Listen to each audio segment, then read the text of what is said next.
Graça e paz, irmãos. É com alegria que nós nos reunimos mais uma vez para estudarmos a palavra do Senhor. E hoje nós celebramos mais um domingo da Reforma Protestante. Embora a Reforma ela tenha como data histórica o ano de 1517, o tema protestante ele surgiu 12 anos depois, no ano de 1529.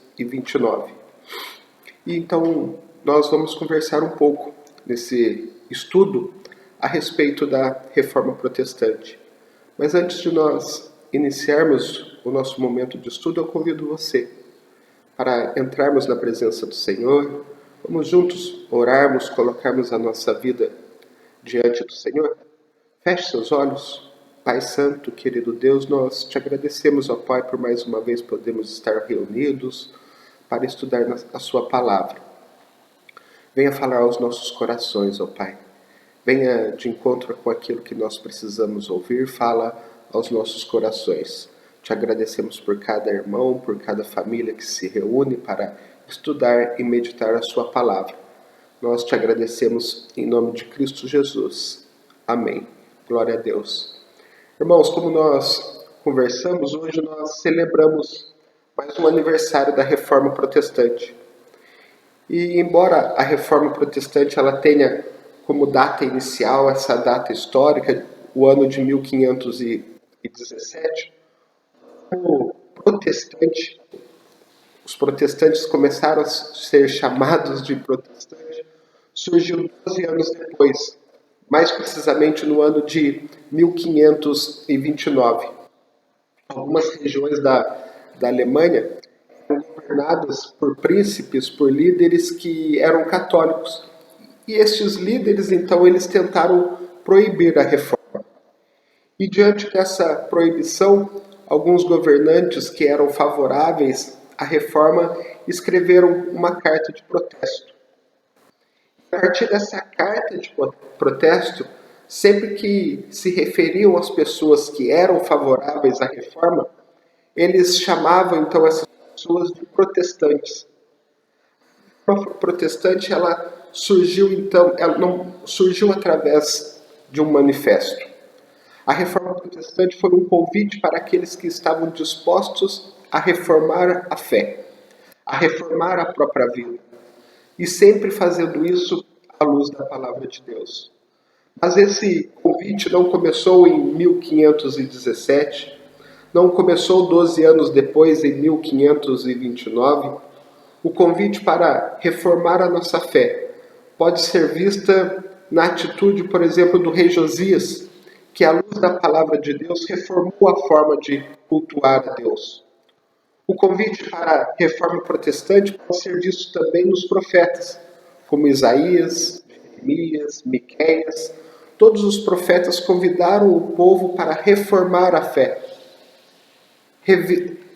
reorganizar a forma de cultuar a Deus, reviver aquela forma de adorar a Deus. Esse convite foi feito também por Pedro Valdo no século XII.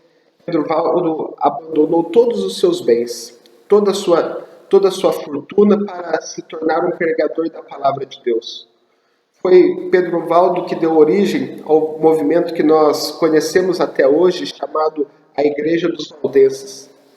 Precisamos também, nesse dia que celebramos a Reforma, precisamos lembrar também de John Hus, que um século antes da Reforma, então Tchecoslováquia começou a pregar a necessidade de reformar a forma de cultuar a Deus. Mas ele foi condenado. Quando ele faz esse convite, quando ele mostra a necessidade de alterar a forma de que se cultuava a Deus, ele foi condenado à fogueira, no Concílio de Constância, no ano de 1415. A reforma surgiu como um convite. Hoje, a reforma é uma tradição. Somos herdeiros da tradição reformada. Por isso, a nossa vida e a vida da nossa igreja precisa sempre ter essa disposição de sempre se reformar na palavra de Deus. e daquilo que o Espírito Santo nos revela através da sua palavra. Por isso, o nosso estudo será sempre se reformando. O tema do nosso estudo de hoje é sempre se reformando. Sempre se reformando nasce do encontro com o Deus vivo e verdadeiro. Protestos contra os abusos, contra os desvios da palavra de Deus não faltaram e não faltarão na história da igreja. A reforma não foi somente um protesto. Acima de tudo, a reforma foi um encontro com o Deus vivo. Na primeira carta aos Tessalonicenses, Paulo narra como eles haviam abandonado os ídolos e entregado a sua vida a Deus, entregado a sua vida ao Deus vivo. Então eu convido você a fazer essa leitura junto comigo na carta de Paulo, na primeira carta de Paulo aos Tessalonicenses. Nós vamos fazer a leitura de todo o capítulo de número 1. São apenas 10 versículos, então nós vamos fazer toda a leitura do capítulo de número 1 da primeira carta de Paulo aos Tessalonicenses, que diz assim: Paulo, Silvano e Timóteo, a igreja de Tessalonicenses, em Deus Pai e no Senhor Jesus Cristo, graças e paz a vós outros. Damos sempre graças a Deus por todos vós, mencionando-vos em nossas orações e sem cessar, recordando-nos diante do nosso Deus e Pai da operosidade da vossa fé, da abnegação do vosso amor e da firmeza da vossa esperança em nosso Senhor Jesus Cristo. Reconhecendo, irmãos amados de Deus, a vossa eleição, porque o nosso Evangelho não chegou até vós tão somente em palavra, mas, sobretudo, em poder, no Espírito Santo e em plena convicção, assim como sabeis ter sido o nosso procedimento entre vós e por amor de vós.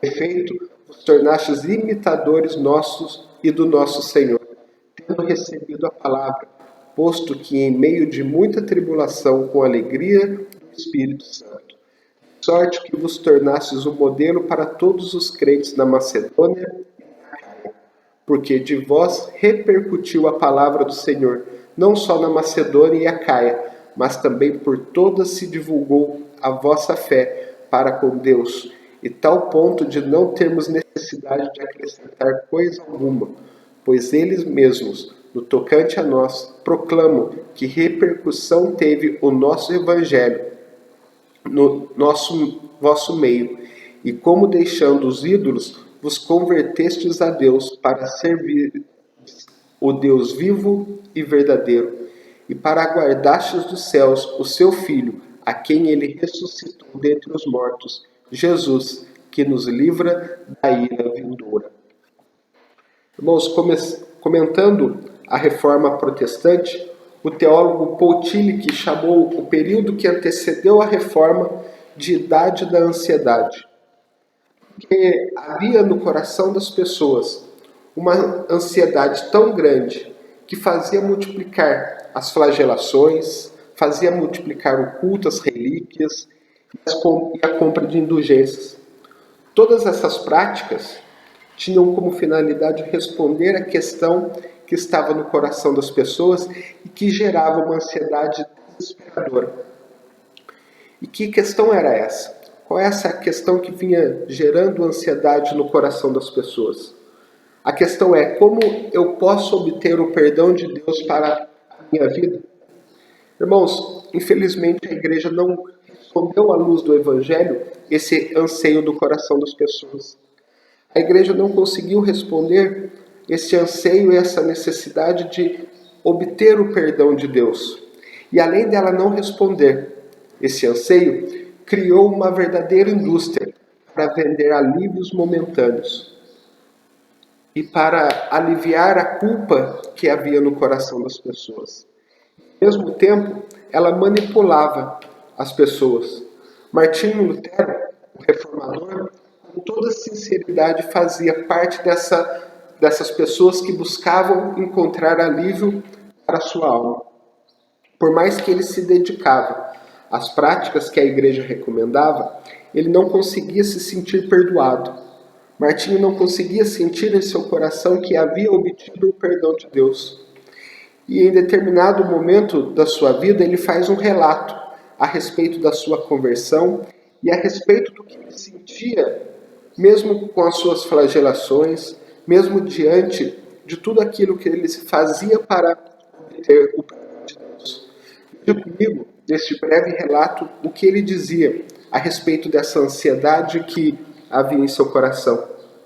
Martinho Lutero então diz assim: embora vivesse uma vida imaculada como monge, sentia que era um pecador com uma consciência inquieta diante de Deus. Quase não podia acreditar que o tinha agradado com minhas obras. Longe de amar a esse Deus justo que pune os pecadores, e eu realmente o maldizia. Embora um bom monge, eu obedecia a minha ordem tão seriamente que se um monge pudesse chegar ao céu por meio da disciplina, esse monge era eu. Todos os meus companheiros no mosteiro podiam confirmar isso. E mesmo assim, a minha consciência não me dava certeza do que eu precisava. Ao contrário, eu sempre duvidava e dizia: não foi suficiente contrito. Você deixou aquilo fora da sua confissão. Esse era o relato da ansiedade que Martinho Lutero sentia em seu coração. Porém, diante da palavra de Deus, debruçado da palavra de Deus, mais precisamente diante da carta aos Hebreus, no capítulo 10, versículo 38, Lutero se deparou com a palavra dizendo: e ele entendeu que o justo viverá pela fé. E diante desse texto, Lutero encontrou o perdão e o alívio para a sua alma que ele tanto ansiava. É importante nós aprendermos e lembrar com a história da Reforma Protestante, porque o que moveu o coração desses reformadores, o que moveu o coração dessas pessoas não foi o combate à multidão de santos que eram cultuados, não foi o combate à igreja medieval, não foi o combate ao papel de santos que tinham como finalidade interceder as pessoas, não foi nada disso. O que moveu o coração dos reformadores foi o amor que eles haviam descoberto em Cristo Jesus. Foi isso que moveu o coração daqueles homens. Cristo Jesus como o único mediador entre Deus Pai e os homens. O que moveu o coração desses reformadores foi o amor a Cristo Jesus, aquele que trouxe para eles alívio permanente para a sua alma. A força da reforma não estava no seu ódio e na sua aversão à idolatria. Estava na alegria e na paz que Deus dava ao ir de encontro com eles. A força da reforma estava na alegria do encontro com um Deus vivo e verdadeiro. Em Cristo Jesus, perdoa todos os nossos pecados. Por isso, antes de ser um protesto contra aquilo que os outros estavam fazendo, foi sobretudo uma experiência de encontro com um Deus vivo e verdadeiro. A reforma foi um encontro com a graça de Deus. Uma das melhores do que significa a graça de Deus e que tocou o coração daqueles homens é o perdão divino sobre os nossos pecados. Foi isso que tocou o coração deles.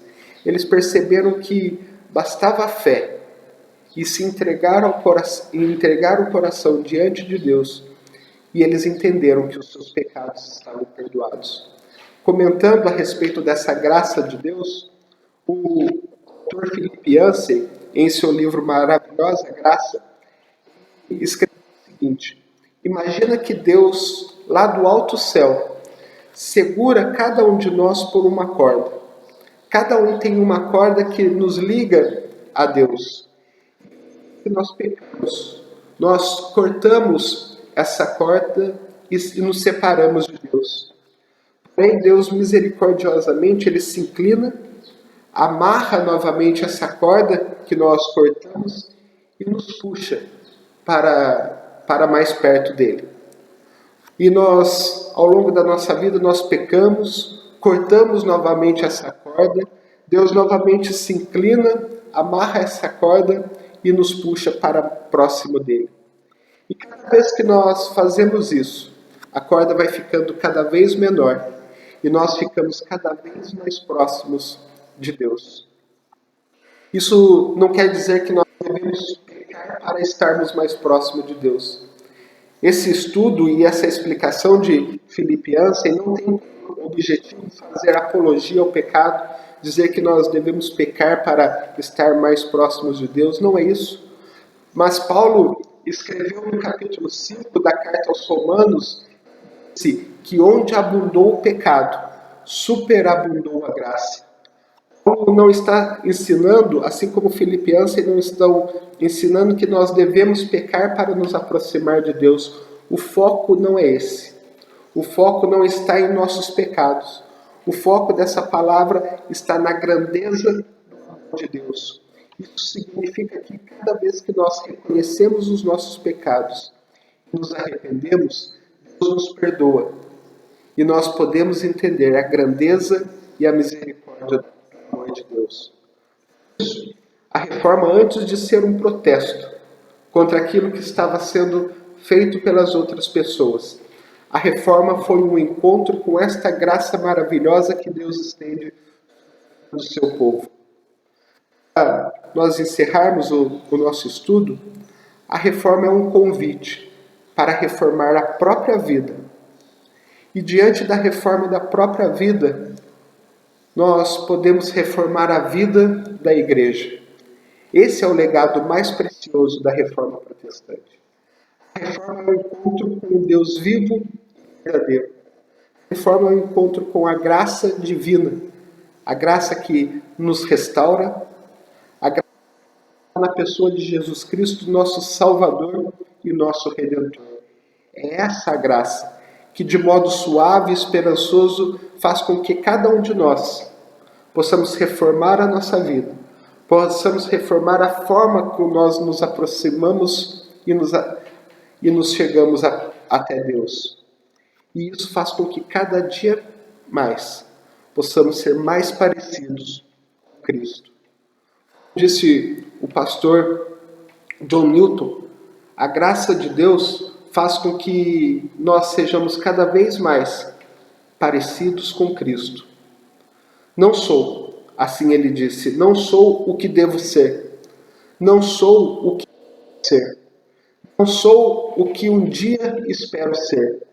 Mas graças a Deus, não sou o que fui antes. E é pela graça de Deus que sou o que sou.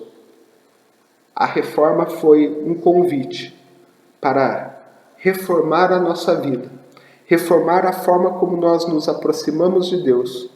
Por isso, a reforma é um convite para sempre estarmos nos reformando, porque ela estende até os nossos dias.